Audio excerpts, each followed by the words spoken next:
ప్రక్రియ పూర్తి కాగానే ఎన్నికల సిబ్బంది ప్రత్యేక వాహనాన్ని ఈసీ కేటాయించింది. ఈసీ వాహనంలో ఎన్నికల సిబ్బంది ప్రత్యేక భద్రత నడుమ పోలింగ్ కేంద్రానికి బయలుదేరుతారు. ఈవీఎంలతో పాటు పోలింగ్ కు సంబంధించిన సామాగ్రి అంతటినీ అధికారులు పోలింగ్ సిబ్బందికి అందజేస్తున్నారు.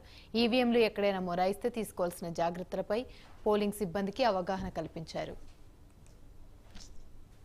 ఇదే అంశానికి సంబంధించి మరిన్ని వివరాలు మా ప్రతినిధి అంజుబాబు అందిస్తారు. అంజుబాబు చెప్పండి. Good morning Yamini. ఈ యొక్క సార్వత్రిక ఎన్నికల ఘట్టం మొత్తం కీలకంగా మారిందని చెప్పుకోవచ్చు. అయితే సోమవారం ఉదయం 7 గంటల నుంచి సాయంత్రం 6 గంటల వరకు అంటే మైదాన ప్రాంతాల్లో మాత్రమే ఈ సమయాన్ని కేటాయించడం జరిగింది.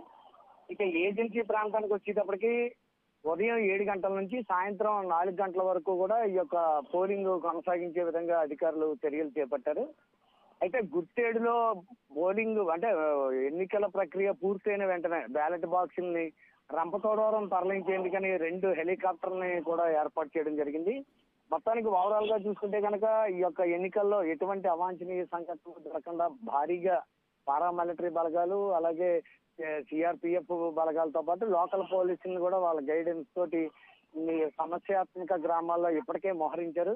అలాగే ఈ రోజు నుంచే పోలింగ్ బూత్ కి 100 మీటర్ల దూరంలో ముగ్గులు అవి వేసి ఎవరో కూడా ఆ పరిసర ప్రాంతాల్లో అపరిచిత వ్యక్తులు ఎవరు తిరిగినా కూడా అనుమానించడం అలాగే సోదాలు చేయడం కూడా చేపడుతున్నారని చెప్పవచ్చు. మొత్తానికి ఓవరాల్ గా చూసుకుంటే కనుక తూర్పుగోదావరి జిల్లా వ్యాప్తంగా 21 సెక్టార్ల ద్వారా అధికారుల్ని ఏర్పాటు చేశారు. అలాగే 70 ప్రైవేట్ బస్సుల్ని పోలింగ్ కేంద్రాలకు వీలు కాని ప్రదేశాల్లో టాటా ఏసీ వాహనాన్ని కూడా ఏర్పాటు చేసినట్లుగా రిటర్నింగ్ అధికారి మాధవీలత చెప్పడం చూసుకోవచ్చు. మొత్తానికి చూసుకుంటే కనుక నియోజకవర్గంలోని 4 మండలాల పరిధిలో ఆయా గ్రామాల్లో మొత్తం 228 పోలింగ్ కేంద్రాలని ఏర్పాటు చేశారు. అలాగే అనపర్తి మండలంలో 58, బెక్కోలు మండలంలో 58, పెదపూడి మండలంలో 64, రంగంపేట మండలంలో 48 పోలింగ్ కేంద్రాలను ఏర్పాటు చేశారు. మొత్తం 57 పోలింగ్ కేంద్రాల్లో సమస్యాత్మక పోలింగ్ కేంద్రాలుగా గుర్తించారు.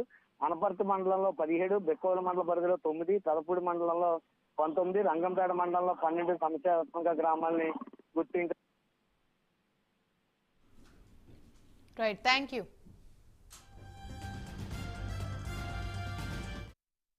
మనకి పోలు ఉదయం 7 నుంచి 6 గంటల వరకు జరుగుతుంది. ప్రతి ఒక్క ఓటర్ కూడా తూర్పుగోదావరి జిల్లాలో ఓటు హక్కు వినియోగించుకోవాలని కోరుకుంటున్నాము. దీంట్లో సందర్భంగా మనము ఓటర్ అంబాసిడర్ కంటెస్ట్ అనేది నిర్వహించడం జరుగుతూ ఉంది.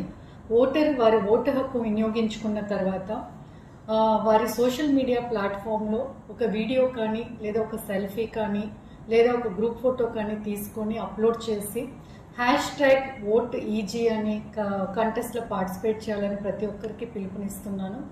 వారు ఓటు హక్కు వారు వినియోగించుకుంటూ పక్కన ఉన్న ఓటర్స్ని కూడా మోటివేట్ చేసి ఎక్కువ శాతం ఓటింగ్లో పార్టిసిపేట్ చేయాలనేది మన ఉద్దేశం. కాబట్టి మీరందరూ కూడా ఓటింగ్లో పాల్గొనండి. ఒక ఫ్రీ అండ్ ఫెయిర్ ఎలక్షన్స్కి కావాల్సిన సదుపాయాలన్నీ చేయడం జరిగింది. ఎటువంటి సమస్యాత్మక ఇష్యూస్ కూడా జరగకుండా అన్ని పోలింగ్ స్టేషన్స్లో కూడా పక్కాగా ఓటింగ్ జరిగేదానికి అన్ని ప్రణాళికలు కూడా రూపొందించడం జరిగింది. కాబట్టి నేను కూడా 13వ తారీఖు ఓటు వేస్తున్నాను. మిమ్మల్ని అందరినీ కూడా ఓటు వేసి #VoteEGలో పాల్గొనవలసిందిగా కోరుతున్నాను.